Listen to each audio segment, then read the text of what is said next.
cambuknya dari flagellar ada H, kalau yang badan rheumatik ada O, dan yang lapisan terluar di mana dia masih sangat aktif itu adalah lapisan yang disebut virulensi, di mana dia mengandung banyak enzim dan siap untuk penetrasi ke dalam sel. Dan nanti antigen virus V, tapi V ini sangat dideteksi karena deteksi itu biaya cukup mahal. Waktu virus fisiologinya Anda ingat banyak ada dua bagian, ada first bacteremia dan second bacteremia. Yang first bacteremia mulai dari masuk dalam lambung, kalau lambung tidak bisa mengadakan netralisasi, maka dia akan lolos masuk ke dalam diusus. Di diusus dia masuk ke dalam M cell ya, namanya diusus itu. Dan M cell kalau di bawahnya tidak ada makrofag, maka dia akan masuk ke aliran lymph ke rekening mesenterial. Dan dengan mesenterial dengan ductus thoracic. Thoracic dia masuk ke dalam aliran darah ke vena. Dan dari vena baru dia ke RES. Dan di RES kuman berkembang dan dilepas di dalam RES dan dia masuk dalam peredaran darah. Di sini masih belum ada gejala, tapi sudah ada peristiwa. Di sini setelah masuk RES, Anda tahu di RES itu banyak imunokompetent sel dan kita belajar dari immunologi, urusan bakterial dan imunokompetent cell interaction. Maka terjadi suatu interaksi, terjadilah imun respon, terjadilah pembentukan sitokain, sama TNF alpha, terjadilah fever, sakit kepala, nafsu makan turun dan lain sebagainya. Maka di situ akan terbentuk banyak sitokain dalam aliran darah. Maka sitokain yang berkembang akan ke talamus, ke hipotalamus, maka dia akan meningkatkan set point dari individu, maka fever mulai naik dan itu mulai terjadi bakterimia kedua. Di sini adalah masa incubation period, di mana sudah mulai terjadi suatu gejala klinik ya. Jadi mulai dari masuk sampai jadi klinik karena incubation period, dan di incubation period lewat dari incubation period maka terjadi suatu gejala klinis. Dan di sini dari peredaran darah menyebar ke seluruh tubuh, termasuk ke limpa, ke kandung empedu, ke usus halus, dan usus halus khusus dia jadi Peyer's plug ya.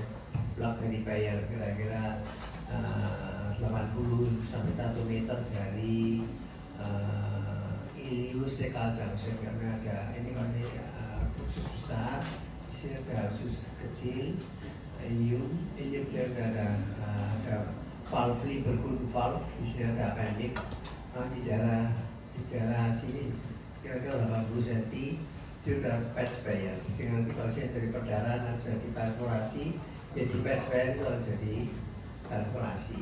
Sehingga kalau ahli bedah mau nyari sikapnya dulu, diukur kira-kira 80 cm itu dicari daerah yang mengalami perforasi kalau ada perforasi.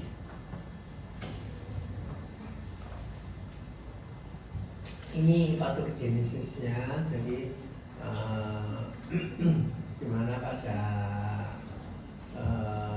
setelah terjadi bakterinya kedua, maka dia berkembang biak di organ-organ di ekstraseluler dari sinusoid, dan dia masuk dalam sirkulasi darah periode 2 dengan tanda sistemik. Untuk di hati dia akan alirkan ke kandung empedu. Dari kandung empedu khusus salmonella ini mudah berkembang biak. Maka dari itu ada biakan yang disebut biakan dengan empedu. Jadi biakan empedu itu bukan empedu yang diambil di biakan, bukan. Tapi karena darahnya dialirkan dibiarkan di empedu dari kambing, demikian ya. Namanya gall culture. Jadi kultur dari gall itu empedu, jadi kultur empedu. Sering yang tidak mendengarkan ya itu kalau dikasih cek sistem itu multiple ganda, apakah empedunya dibiarkannya dibudiri empedu dibiarkan, itu sangat keliru. Gimana cara empedu dibiarkan, apa ditarik dulu empedunya dibiarkan dalam darahnya yang dibiarkan di dalam media empedu. Setelah berkembang biak di kandung empedu, empedu pasti lewat dari sphenoidi masuk ke usus 12 jari, duodenum, kemudian dia masuk ke saat berkembang ke empedu dari ileum dia masuk ke lumen usus. Ke feses siap untuk menularkan, atau dia akan menembus usus lagi dan reaksi akan berulang. Dan kalau dia ketemu dengan makrofag di jaringan, maka makrofagnya akan mengalami teraktivasi seperti yang kita sudah berikan sebelumnya, yaitu imun respon terhadap bakteria. Maka jadi suatu aktivasi berarti melakukan sitokin, timbullah gejala. Kalau makrofag itu masuk ke yang tipe lambat, seperti yang kemarin Anda saya beri persen hypersensitivity, dia masuk ke yang tipe lambat, yaitu masuk ke tipe 4. Maka tipe 4 nanti dengan TH1 nya dia akan menjadi berbahasa dan nekrosis. Di paru akan terjadi kerusakan di paru. Kalau TBC, kalau di usus untuk typhoid fever akan jadi suatu nekrosis, dan patch-nya akan mengalami suatu nekrosis, injured, erosi pembuluh darah, perdarahan. Jadi typhoid dengan perdarahan itu karena ada DPH, ini type hypersensitivity. Dan pada proses yang berikutnya, maka selain merusak pembuluh darah bisa merusak tunica adventitia, tunica muscularis adventitia, semuanya akan mengalami nekrosis karena adanya suatu injury dari sitokin, maka dia akan mengalami perforasi. Nah, ini berkembang mulai dari klinis sampai jadi complication, itu ceritanya di patogenesis tadi. Ini caranya kuman mengadakan entry. Biasanya di entry itu di M cell. Kalau di M cell ini di situ dianggap tidak ada epitel yang cukup kuat sehingga dia akan masuk. Tetapi pencipta kita Allah itu Maha Besar. Itu di bawah M cell ini ternyata sudah disediain satu makrofag untuk memberikan pemusnahan dari si kuman tadi lewat mekanisme imun yang kemarin saya sebutkan, adalah lewat fagositosis, memberikan oxygenisasi, model seperti dengan complement inflammation. Kalau tubuhnya itu mengalami inflamasi yang berlebihan, maka dia akan terus patogenisnya akan seperti semula ya. Jadi adanya pemberian teori-teori imun respon dari saya sebelumnya itu semua bisa digunakan di sini dan bisa diterangkan dengan cara atau mekanisme tersebut. Sekarang kita kembali ke klinis patologi. Jadi dari inflamasi, maka patch ini kalau sampai sempat Anda dalam operasi mengambil patch karena ada perdarahan atau karena tembus usus atau karena perforasi, maka kalau di PA maka dari sel-sel mononuklearnya itu besar-besar karena di situ akan mengalami suatu hiperaktivasi dari makrofag. Makrofag besar itu khas biasanya disebut typhoid cells di Peyer's plug. Klinis itu ada 4 stadium. Stadium pertama itu adalah pada minggu pertama itu adalah stadium hyperplasia dari patch Peyer tadi. Minggu kedua itu sudah mulai nekrosis. Minggu ketiga itu sudah terbentuk ulkus. Ini lewat mekanisme DTH. Kalau dia sembuh maka dia akan mengalami kesembuhan. Kalau dia berlangsung terus maka jadi perforasi atau perdarahan. Ini yang menestabilisasi. Jadi hati-hati pada typhoid kalau sudah sampai lebih dari 2 minggu, masuk minggu ketiga di batch sudah terjadi ulkus. Terjadi ulkus siapa terjadi satu perforasi atau bleeding.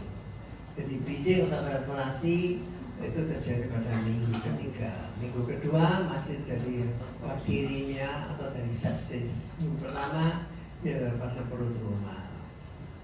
Nah kalau misalkan orangnya itu cukup kuat, imun, tidak begitu merupakan perusahaan yang cukup luas, diutus cukup dalam, maka di pada minggu keempat kalau dietnya cukup baik, istirahat cukup baik, maka dari penyembuhan. Zaman waktu sebelum tahun 60-an itu kalau typhoid itu sudah mesti orangnya diisolasi, orang yang suruh makan cair bubur atau tepung cair aja, nggak boleh jalan, nggak boleh kemana-mana, rumahnya dipalang gitu, ditulis awas penyakit menular.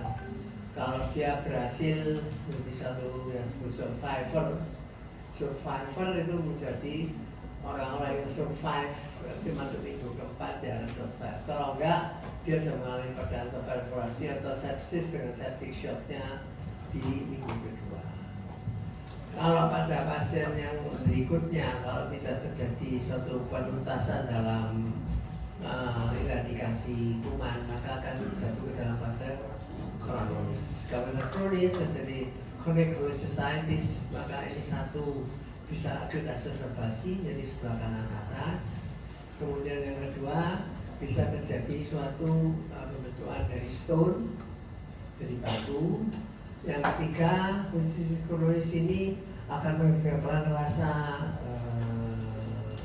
sindroma dispepsia di ulu hati, sehingga pada kondisi kronis sangat sulit untuk dibedakan dengan adanya chronic gastritis atau ulcus verticum. Seringkali di sini kalau Anda punya besok punya pasien hanya di ulu hati, diobati mah sembuh-sembuh, pikirkanlah jangan-jangan ini di gallbladder. Kalau gallbladder itu kalau di anatominya itu pas di atasnya lambung. Dan kondisi-kondisi mempunyai suatu konsekuensi, dia akan melemparkan kuman terus lewat duodenum dan itu masuk ke feses, dan kalau itu feses menular kepada orang lain, sehingga dia tukang bawa, disebut carrier ya. Kalau dia sehat-sehat saja ini healthy carrier, kalau dia baru sembuh adalah convalescent carrier. Manifestasi klinis masa inkubasi 14 hari, gejala klinisnya sangat bervariasi. Demam ringan dalam bentuk yang berat sampai dalam bentuk ringan, demam ringan bisa sampai dalam bentuk yang berat. Jadi seperti yang kita ketahui selalu berlaku pada penyakit infeksi itu fenomena gunung es. Ya. Kalau salah pernah saya berikan pelajaran filariasis sudah ya, filariasis. Ya.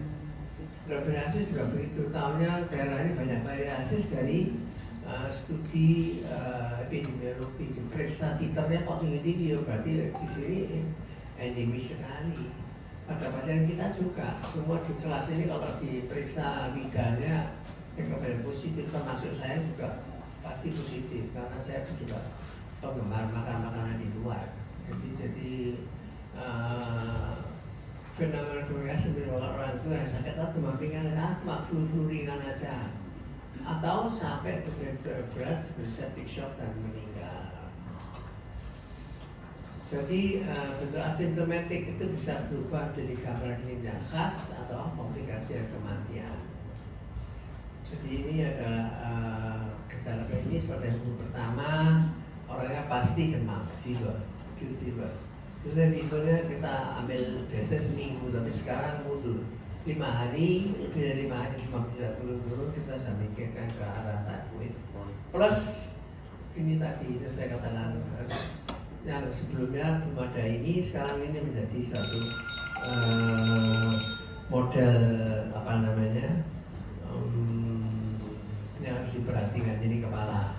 Misalnya 5 hari panas dengan nyeri kepala, Anda harus pikirkan typhoid. Kalau nyeri otot itu khas, nyeri otot itu tidak khas. Pada semua sitokin yang meningkat termasuk terutama TNF alpha, ada nyeri otot, pusing tidak khas, anoreksia juga ini urusan TNF alpha semua ini, dan IL1 dan IL12. Kemudian kita mual muntah, biasanya adanya reaksi di gaster, jadi mual muntah.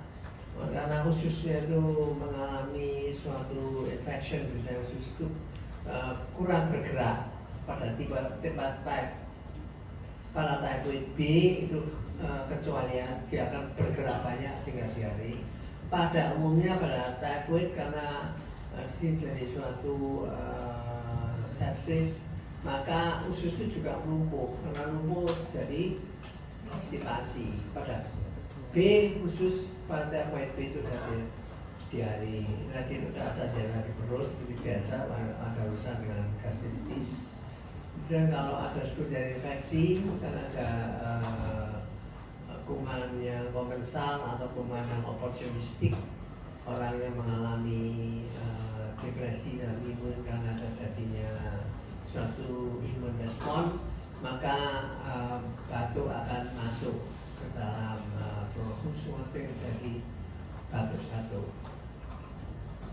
Pola demam itu tadi, pola demam itu kita sebut di sini ada satunya step ladder sebagai anak tangga.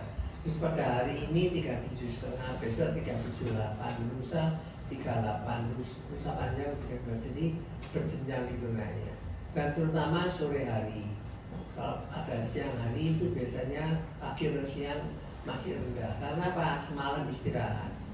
Kalau selalu istirahat, pagi masa bagus saya kuliah aja, saya sekolah, saya bekerja, saya ini. Karena begitu banyak load, hebat metabolisme, sedang dia dalam keadaan fever, dalam imun respon, maka sore hari panasnya meningkat. Kalau sore panasnya meningkat, dia istirahat lagi. Besoknya dia lebih enak lagi, sore panas lagi. Tapi panas sore ini seperti tadi dikatakan adalah step ladder. Tambah panas, tapi panas hari ini lebih panas dari kemarin. Hari ini lebih panas dari kemarin, sehingga akhirnya panasnya akan jadi panas yang tertinggi dan tidak step ladder lagi pada minggu pertama. Dan minggu kedua fibrisnya akan lurus, namanya fibris kontinuan. Konsekuensinya panas di atas 38 derajat dengan fluktuasi kurang dari 1 derajat, itu namanya suatu fibris yang kontinu. Kalau remittent hanya sampai di bawah 38 tetap seperti kontinu, tapi di bawahnya 38 derajat. Kalau intermittent ada fase yang normal, tinggi lagi, normal lagi, namanya intermittent. Itu biasanya pada pasien-pasien yang periodical fever, yaitu ada malaria.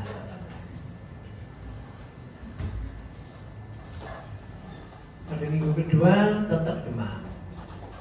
Dan jadi untuk berarti karena ada suatu sepsis, katanya adanya suatu septikemia, ada suatu supresi dari nodes di dalam jantung, maka jadi berarti negatif. Maksudnya apa ya berarti relatif? Normal demam 1 derajat ada kenaikan nadi 8-10 kali per menit. Tetapi ini nadi demamnya naik sampai 39, tapi nadinya tetap saja 80. Jadi itu tidak berdikati, tidak kalau absolut, tapi kalau relatif dengan demam dia sudah berdikati. Ngerti ya? Maksudnya berarti relatif. Jadi dia tidak berdikati 80, tapi mestinya adalah 80, mestinya 100 sudah. Ngomongin demamnya 37 dan 39 kok. Mesti naiknya 20 kali per menit, tetapi dia tidak naik. Karena adanya satu supresi di nodes, dia nodus dari SA node maupun yang dari ventricular node atau nodal node. Tidak, biasanya kotor di tengah. Kotor di tengah itu ya sebenarnya tidak khas. Yang khas itu adalah pinggirnya berwarna merah dan ada geloma-geloma atau ada tremor misalnya. Hepatomegali tidak pada semua kasus, pneumonia tidak pada semua kasus. Metabolisme apabila ada obstipasi, terus ada kelumpuhan dari usus, ada metabolisme. Gangguan mental pada beberapa pasien saja, usually memang jarang di orang Indonesia.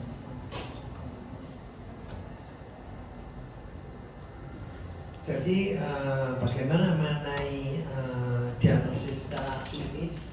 Secara klinis kalau pasien itu datang, kalau sekarang sudah tidak, kecuali kelihatannya turun ya 5 hari aja dengan pola demam anak tangga, kita sudah memiliki satu typhoid fever sebelum lari ke penunjang.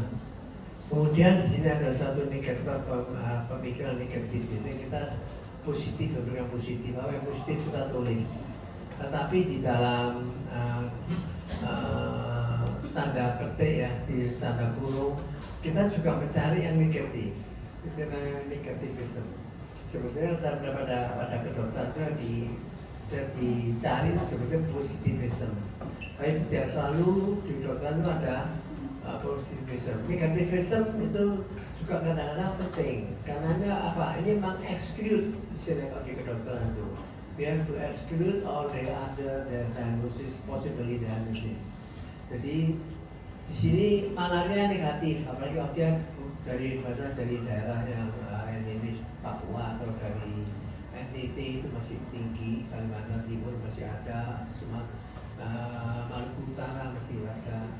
Terus kemudian kencing kita periksa, tidak ada suatu urinary tract infection. Jadi dalam pemeriksaan urin leukosita adalah normal. Gratifikasi, maksudnya itu adalah untuk para typhoid ini kriteria, kalau pada yang lain adalah obstipasi. Jadi ada dua gejala atau lebih, kesadaran menurun, tapi tidak ada suatu aku kudu, ini satu negativisme lagi. Tidak ada perdarahan usus, vertikadinya relatif, kemudian splenomegali, kalau ada ini, terutama kalau ada perdarahan usus ini itu lebih ke arah typhoid fever. Tapi gejala ini gejala yang berat. Gejala yang berat ini gejala yang sudah hampir pasti, possibility di atas 80%. Tapi kalau semua itu tidak ada gimana, masih tetap Anda mendidik. Kalau Anda mendidik mungkin melihat seharinya bagaimana keadaannya, atau exsuvantibus. Anda kalau mikir typhoid, Anda berikan obat typhoid. Kalau dia turun exsuvantibus karena diobati dengan anti malaria, dengan anti typhoid dia turun, kita typhoid, padahal belum tentu. Karena antibiotik itu yang kita berikan adalah broad spectrum, dan juga mematikan kuman-kuman yang lain di luar typhoid. Itu dokternya selalu sudah seperti itu. Maka dari itu sekarang ada berkembangnya AI, maka Anda bisa mengumpulkan semua gejala, Anda masuk aja, Anda usah mikir masukkan AI. Dari AI nanti the first possibility itu apa? Tapi kalau Anda masukkan AI seperti itu, maka nilai kritisi, terus kemudian sensitivity atau nuansa untuk artnya, karena kedokteran itu kan artnya, seninya untuk mendiagnosis hilang. Jadi Anda masukkan semua gejala, masukkan AI, sudah selesai. Dan sekarang ECG Anda ada ECG ya, Anda akan lihat ECG ada pembacaan. Itu sebenarnya AI. Itu masuk dikasih gejala AI. Tapi kalau AI itu nanti jawabnya unconfirm, undifferentiate. Buat masa itu Anda mesti baca sendiri satu-satu. Karena itu undifferentiate. AI tidak bisa membaca itu. Karena apa? Tidak ada program untuk model seperti itu. Padahal bentuk ECG kan begitu banyak bentuknya. Dan begitu banyak juga yang membaca. Mungkin yang disuruh baca katakanlah 100.000 kardiologis. Terus kemudian membaca, kalau ini ya ini. Kalau model begini, mereka katakan ada untuk AI menjawab undifferentiate atau undiagnosed seperti itu, atau unconfirmed. Baca-bacaannya itu adalah seperti itu. Baca seperti itu Anda mesti menjadi art. Ini juga demikian, dalam mendiagnosis ini ya bisa saja Anda masuk dalam AI.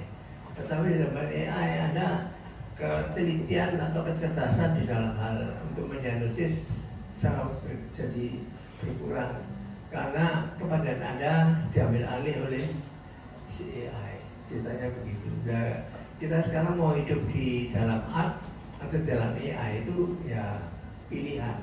Kalau semua dalam kebingungan masuk ke AI no problem. Tapi kalau Anda merasa sure di atas 80%, sure ini adalah suatu kata-kata typhoid fever, ya just diagnose ini. Kalau Anda mau mencoba ketepatan Anda, ya Anda mesti cari gold standard. Gold standard maksudnya Anda harus mencari bahwa saya betul typhoid dengan PCR atau dengan cold culture tadi. Kalau itu positif, hitungan kumannya itu berarti pasti, dan itu sebagai gold standard dibandingkan ketelitian Anda dan mendiagnos, kebenaran Anda mendiagnos dan gold standard. Kalau itu tidak sesuai, berarti positif prediktif atau negatif prediktifnya ya masih jauh. Specificity dan sensitivity-nya masih rendah, modelnya seperti itu. Jadi kedokteran itu ya modelnya seperti ini, dan yang paling bersih kalau saya bilang ya di penyakit-penyakit infeksi ya. Kalau Anda udah diabetes ya sudah, Anda ambil aja alat untuk periksa diabetes. Kalau dia di atas puasa di atas 140, berjam di atas 200 ya diabetes.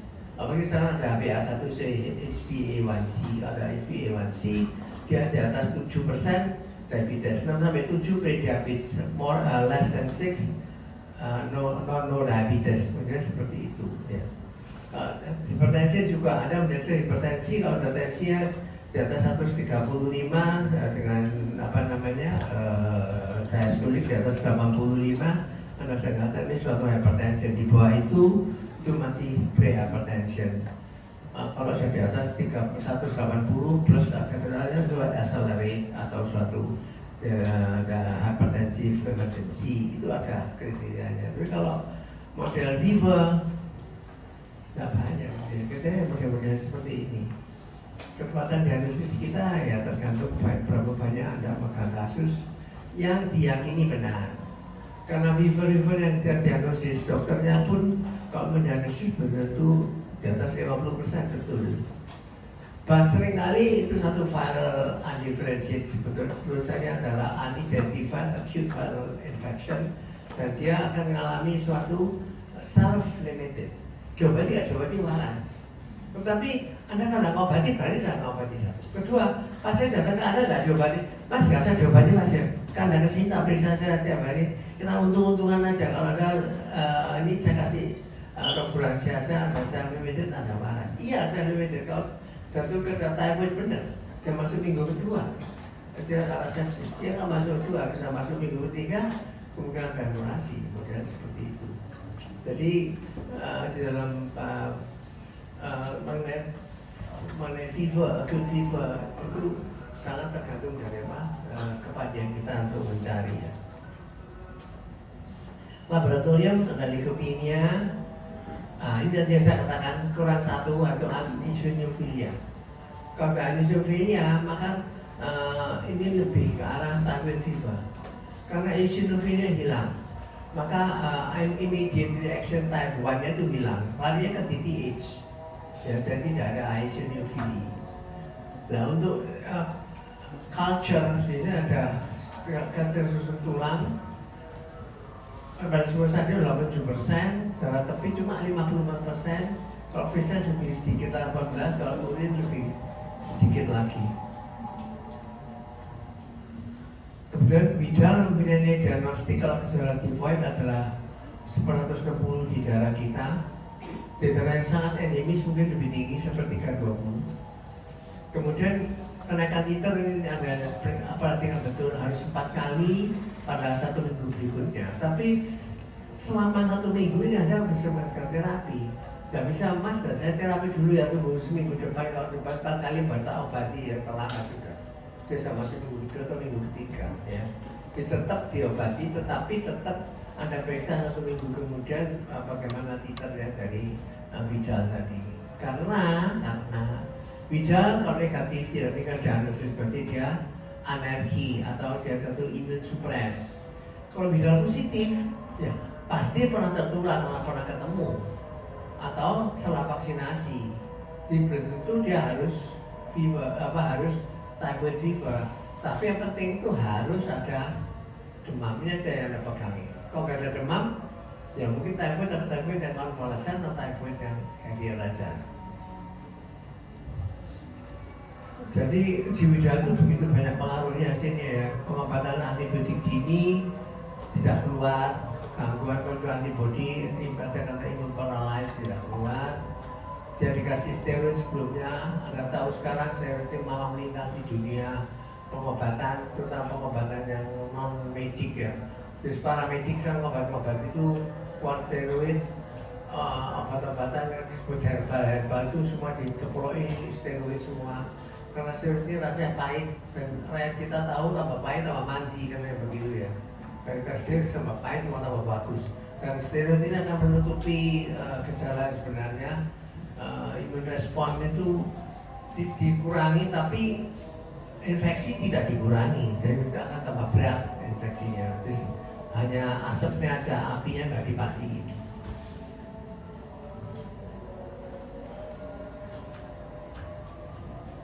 Jadi di sini ada riwayat vaksinasi atau penyakit terdahulu kita harus tanyakan di domisili pasien dan jadi apa ada malaria atau enggak. Kemudian yang kita salahkan terakhir, kita cari kambing hitam, yaitu prosedur teknis atau laboratorium. Dan sebanding begini banyak ya, dalam malaria, tuberkulosis, tapi bukan yang tuberkulosis yang paru, tuberkulosis miliar, kan tuberkulosis tidak ada batuk, karena dia jalanan penyakitnya tidak melewati jaringan paru, tapi melewati pembuluh darah paru. Jadi ini penyebaran tidak bronkogenik tapi hematogenik, sehingga orang tidak batuk tapi panas. Hepatitis infeksiosa, kemudian dia ada demam rematik, pneumonia, PAP, atypic primary pneumonia, kemudian limfoma pada kelenjar-kelenjar dan seperti itu, kemudian rickettsiosis ini karena penyakit yang akibat pembukaan darah-darah baru, rickettsia, sehingga banyak ijen-ijen yang bisa memberikan fever, leptospirosis karena leptospira, dan mononucleosis infeksiosa ini karena virus bisa ini juga jarang didapatkan, maka ditaruh di paling bawah sendiri. Komplikasi itu tadi ada perdarahan usus minggu kedua ketiga. Jadi kalau ada pasien yang fibris sudah lebih dari 2 minggu, kemudian ke tempat Anda, tempat itu ini sudah tidak panas lagi, tapi Anda lihat nggak panas, tapi dia cepat kecil, ada tanda shock, malah di belaknya bukan hitam tapi merah, namanya hematoschizia. Maka Anda pikirkan ini ada satu komplikasi perdarahan dari typhoid fever. Kalau perforasi tembus usus itu tetap pada akhir minggu kedua termasuk minggu ketiga, karena ada urgus atau ada DTS tadi ya, hypersensitivity type 4. Kemudian insidensi ada banyak, 5%. Sekarang sudah lebih banyak yang didapatkan karena puskesmas kita sudah banyak obat-obatan, terutama ciprofloxacin atau quinolone. Nyeri, tiba-tiba nyeri hebat seluruh perut, ada tanda-tanda ileus, tapi ileusnya ileus paralitik ya, ada tanda shock. Kemudian pada foto polos abdomen didapatkan udara bebas di rongga penetrasi subdiafragma, ada slit air namanya. Di sini ada udara di bawah diafragma. Kemudian faktor-faktor lain, dan lihat orangnya usia muda, karena typhoid biasanya 20-30 tahun. Kalau 20-30 tahun mobilisasinya besar, mobilisasi besar, banyak kuliner, banyak nongkrong di mana-mana. Seperti zaman sekarang itu banyak sepeda motor nongkrong di mana-mana. Maka mulai besar typhoid juga akan berkembang. Lama demam lebih dari 5 hari. Kemudian dari pengobatan kalau dapat simptomatik aja tanpa antibiotics. Kemudian adanya tingkat kepala penyakit dan mobilitas pasien. Mobilitas pasien bisa di rumah aja tuh lebih kecil daripada yang suka keluyuran. Komplikasi hematologi salah satunya adalah trombositopenia, yang katakan bahwa kemungkinan ada minisan itu karena ada trombositopenia. Hepatitis tifosa ini ada hati-hati dengan hepatitis virus. Hepatitis virus itu ada pelajaran di situ, ada tabatan 3 fase: prodromal, fase ektrik, dan fase konvalesen pada hepatitis. Kalau pada hepatitis tifosa ada panas dulu. Setelah panas, baru nanti pada minggu kedua dia jadi hepatitis, orangnya mungkin terus. Jadi harus hati-hati hepatitis tifosa atau satu hepatitis viral. Ada miokarditis, ada gangguan jantung tapi tidak banyak. Neuropsikiatri ini juga dulu banyak, akhir-akhir tidak banyak karena kita mempunyai antibiotik yang cukup canggih, sehingga adanya delirium sampai yang berat semi koma, tapi ini semua sekarang sudah tidak ada, tapi ini pernah ada begitu ya. Hati-hati kalau meninggi terutama pada anak-anak. Kalau typhoidnya bisa menuju ke otak, suatu meningitis tifosa, model seperti itu ya. Sepsis biasanya pada minggu kedua karena di situ ada sepsis, ada septic shock, resisten juga banyak. Kalau terjadi itu biasanya fatal karena kalau nggak berat tidak sampai terjadi suatu septic shock. Biasa sudah menurun wajah jadi flushing, jadi kemerahan, jadi panas, gelisah, tekanan darah menurun dan sebagainya. Komplikasi yang lain pada pankreatitis jarang, pada paru juga jarang, kondisi akut jarang, yang sering adalah ke arah kronis pembentukan batu maupun carrier nanti ya. Gangguan ginjal, nefrotoksi juga jarang, makanya itu kalau di lakukan pembiayaan di urin cuma tidak 5% dan yang positif karena memang jarang ke ginjal. Tulang sendi juga jarang, kalau ada biasanya ada suatu artritis tapi akan sembuh sendiri. Hati-hati mengenai labs dulu waktu Chlorantraniliprol masih dipakai sebagai gold standard di puskesmas, jadi labs yang meningkat. Tapi sekarang sudah banyak ya, dari lab sekarang kita pakai ciprofloxacin. Ini ditandai dengan bulan kembali. Setelah tidak panas, setelah 2 minggu atau 10 hari, tahu panas lagi. Dan cepat 2-3 hari, 2-3 sampai. Karena apa? Imun responnya cepat juga. Karena pas sudah ada ulangan respon yang kedua.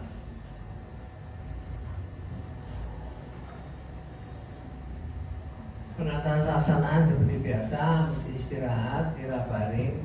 Kalau biasa dulu sampai 13 hari, pada sekarang ada satunya mobile ini early ambulatory, maka ketika 3 hari bersenam sudah boleh berjalan. Kalau dia lama-lama pasiennya marah, satu ketua BPJS juga marah, sehingga kita harus cepat-cepat juga memulangkan sesuai dengan kaidah yang ditentukan. Dia jangan begitu juga, dulu kasih bubur halus semua nggak suka makan, maka dianggap gizinya kurang. Maka sekarang cepat-cepat aja dari bubur saring atau bubur kasar, cepat aja langsung diberikan makan padat dini, namanya early diet ya. Early diet dengan padat dini, tapi harus rendah sayur lusa. Karena kalau banyak sayur lusa akan terjadi pergerakan usus yang berlebihan. Usus berlebihan tidak menguntungkan untuk imun dari usus. Karena kalau dia berlebihan, imun usus tidak sempat bekerja, maka akan terjadi fever atau imun respon yang tetap tidak berkurang sehingga pasiennya tetap panas. Jadi kalau kasih makan yang tinggi seluruh maka panasnya tidak turun-turun karena imun responsnya masih berjalan terus. Antibiotik hanya kalau di atas 38, kalau di 38 kita hanya memberikan analgesik saja untuk pusingnya. Chlorantraniliprol kalau di Indonesia masih pilihan utama dan dosisnya yaitu 3-4 500 mg per orang per vena diberikan 6 hari. Kalau 6 hari tidak menunjukkan kesembuhan maka diganti obat lain. Sekarang nggak sampai 6 hari, 3 hari aja menderita saya minta ganti obat biasanya. Kemudian chlorantraniliprol ini adalah second generation dari chlorantraniliprol, dosisnya sama. Ini cotrimoxazole ada satu yang lain. Cotrimoxazole ini adalah trimethoprim. Ini biasanya kita berikan 2 kali 2 tablet, tapi tidak sampai sama 2 minggu. Paling hanya untuk 5 hari aja untuk sekarang. Untuk yang konvensional dan seperti ini saya berikan yang konvensional karena bisa diberikan sampai 2 minggu. Kalau sembuh sebelum 2 minggu ya bisa diberhentikan. Tetapi dengan risiko relapse. Amoxicillin juga diberikan, bukan terutama pada wanita hamil. Kalau wanita hamil harus diberikan selama 2 minggu.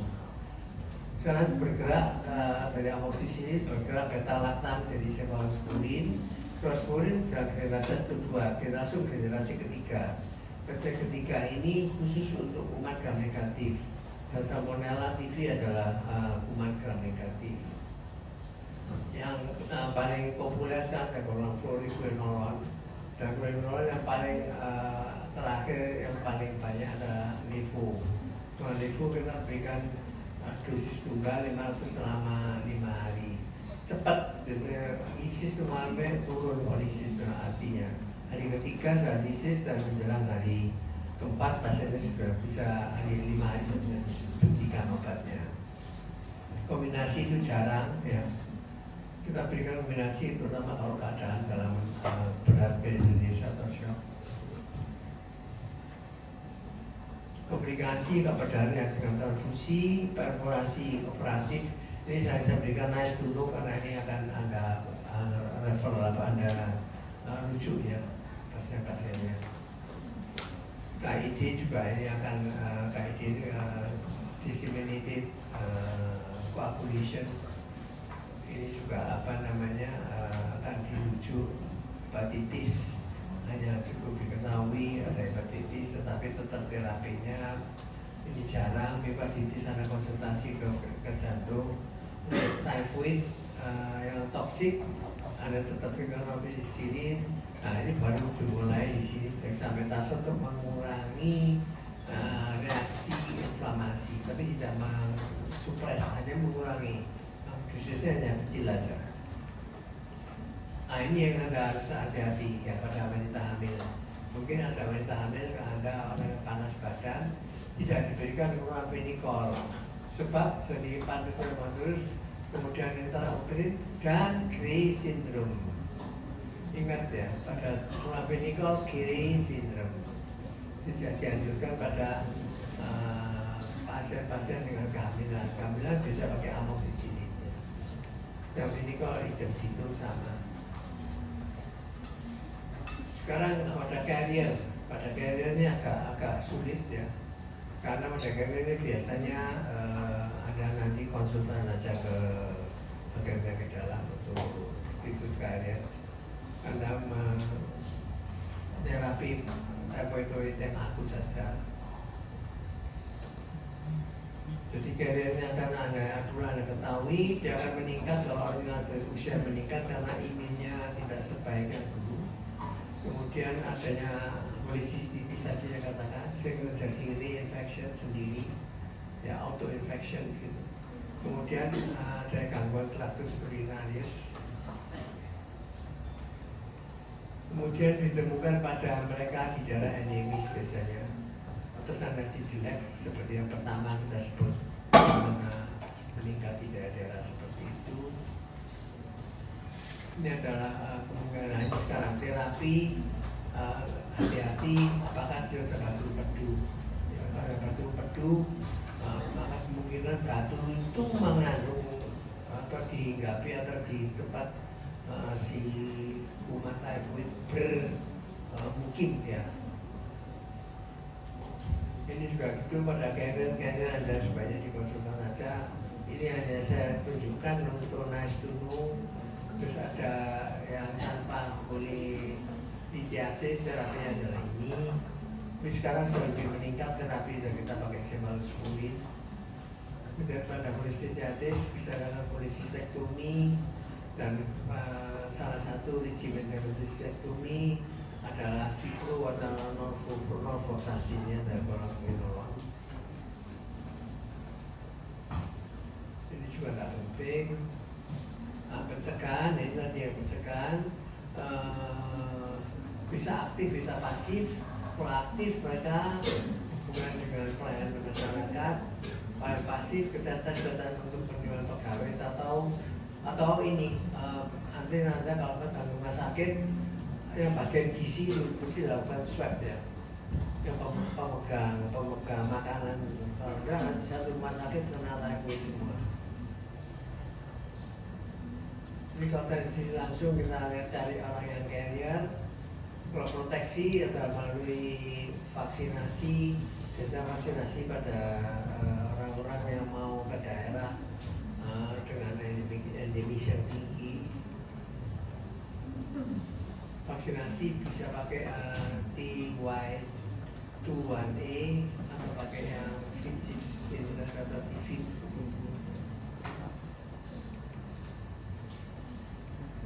Saya berikan banyak mengenai vaksin. Vaksin ini ada sendiri, ada pelaksananya. Ya, demikian selesai pelajaran kita tiba. Mungkin ada yang mau bertanya?